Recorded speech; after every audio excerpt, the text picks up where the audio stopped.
move us on to another question. Clearly we need longer next time, John. And I'm going to move us, we've had a question on national politics, so I'm going to bring it back to a local issue, something which is very close to my heart. And I'm going to ask sort of 3 questions all at once, but they're very, very similar. So, why doesn't Bath Council support local businesses more? Do we need more chains rather than local shops in Bath? Why do we need more big chains in Bath? We don't. So, kind of a question on sort of local business and sort of supporting small traders. Yeah, very much so. We've been campaigning on this locally.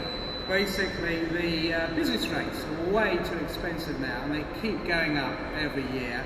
And the government don't seem to get that message that local small shops they need to see their business rates go down. They need to be 2 tiers of business rates, one for the big chains and one for the small independent shops.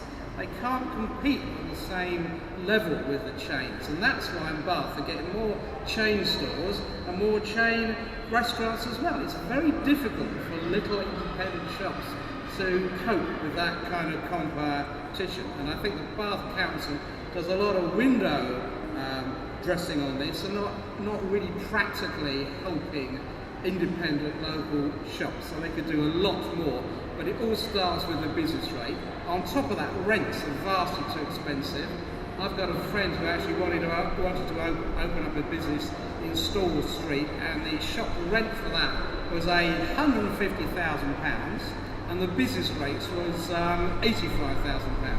So she needs to cough up £250,000 before she's even started to actually open up the shop. The council needs to get real, and the fact is that what makes Bath such an attractive city is its different independent shops, and the council needs to support them more and not keep bringing in the chain stores that are paying the rents to pay for their pensions. Very popular answer. Theo, can I ask you to come in, and just because we're running short of time, can we try and slim down the answers? I'm actually quite in agreement with the last speaker. I didn't believe that I'm going to be not in agreement, but I am actually. I do believe that Bath is one of the attractiveness of Bath is this a lot of the small independent shops and all that. And I didn't know the figures that you mentioned about the rates, but if these are the rates are really outrageously high, and I think maybe in that respect the council has to maybe even subsidize it. And I think local businesses and small businesses, they add the value, they are the innovators, they are the people who are creating jobs on the ground. They add to the pluralism, if you like, of experience, the shopping experience. So I'm all in favor of it. I think we should definitely do something about it. Great, thank you. Would anyone who asked a question on local business like to respond from the audience? Not more is done for local business in Bath, and I'm sick and tired of seeing more national changes coming in for that reason. There's plenty of shopping, plenty of eating already in Bath, and that really it should be allocated at least in part to the local businesses who thrive here. So a 2-tier system for business rates and rents, I think, is a great idea, and I just find it very sad. The Christmas market, as an example, is 95% external to Bath, with huge costs, £5,000, £6,000 per hut.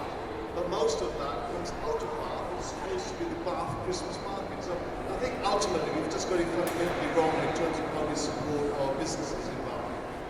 Thank you. I'm now going to use my chair's prerogative for a shameless plug. If you would like to support local businesses, you can go and shop at the market just over there. Right, Don, can I ask you to come in? Very interestingly, today is Buy Local Day, and I've spent all morning out at a range of our local shops, for instance in Larkhall and in Chelsea Road and so on, promoting local businesses. And next week we'll be launching Love Your Local Market, which we're doing both here and around the country, and I'm the minister responsible for it. Sorry? Yeah, but I mean, look that it was Woolworths, so that was a chain. And in fact, it's one of the most thriving parts of the city if you look at it. But let's be very careful. If this is a question about supporting small businesses, let's look at the statistics. In the last 2 years, we have seen more businesses, small SME businesses, start in Bath than there has been over the last 20 years. If you look at the number of people employed in Bath, the numbers have gone up, and you look at what they're employed in SMEs in Bath. If you look at what the council is doing, providing support to small businesses, they're even turfing officials out of the Guildhall to create spaces for new start-up businesses within the Guildhall itself. If you look at what they're doing in the Guildhall market, they're clearing out the council's car park so that we can have more stalls that are going in there to support small businesses. If you have a look at what the government's done, reducing corporation tax and announcing only 3 days ago the national insurance holiday for small businesses, that too is going to help. So actually, if you look at the figures, Bath is doing incredibly well on small business successes. If you look at the work that the government and the local council are doing, you can see that it's really beginning to work here. But I also accept there is this standard point about the multiple chains. The problem we've got is the vast majority of the properties are privately owned.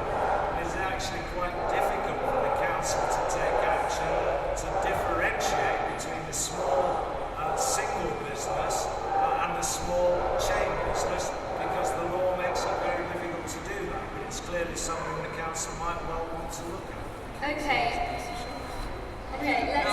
So that's the biggest Okay, let's not have an argument at the end of the debate. I would like to move us on to hear from our last panelist, Peter. Thank you. I agree a lot with what's been said, but for me, it's very interesting, the relationship with our elected councillors, the relationship to planning. And if you take a look at a site very close to us, down the road at the Bath Press site, Moorlands is one of the most dynamic of the shopping areas. If a large Tesco's is allowed to open there, it will die within years. And yet it's within the planning remit of the council to turn that into small business start-up schemes. So, in theory, we elect the council. We should be lobbying our councillors to do that. Again, you have Bath is a large landfill. It's not the biggest, I believe. I think St John's is the biggest. But it could offer preferential rates if it chose. And as Don has said, small businesses, Bath is well known for small businesses. I just finished that sadly I overheard someone in a car park not far from here saying, I'm not coming back to Bath because the shops are the same, but the parking's better in Swindon. So for me that is a wake-up call.